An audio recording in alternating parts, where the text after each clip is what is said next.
Il-Kamra tan-Negozji Żgħar u Medji hija rebbieħa ta' Premju Ewropew għas-Solidarjetà Ċivili.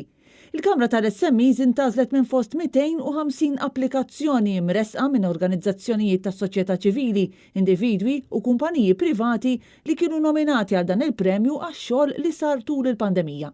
Il-proġett imressaq mill-Kamra tan-Negozji Żgħar huwa fost 23 proġett mill-Unjoni Ewropea u mir-Renju Unit li rċevew il-premju għal kontribut eċċezzjonali tagħhom għal ġlieda kontra l-COVID-19 u l-konsegwenzi diżastrużi tagħha.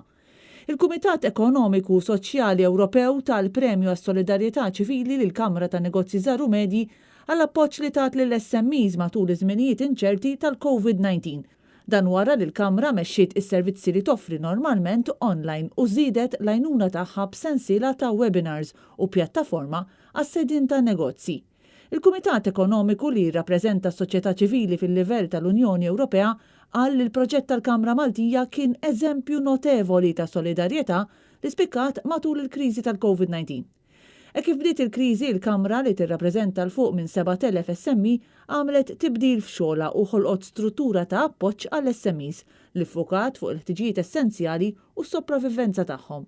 Dan kien jinkludi l-iskambju ta' prattiċi tajbin, sessjonijiet ta' informazzjoni, masterclasses, konferenzi, webinars, proposti ta' politika u rappreżentazzjoni pubblika. Il-Kamra tan-Negozji Żgħar u Medji rċevit premju ta' 10,000 euro. Il-Kap Eżekuttiv tal-Kamra tan-Negozji Żgħar u Medji Abigail Mamo qalet li l-premju sejjen lill-entità titfa' enfasi akbar fuq il-valur ta' dialogu soċjali.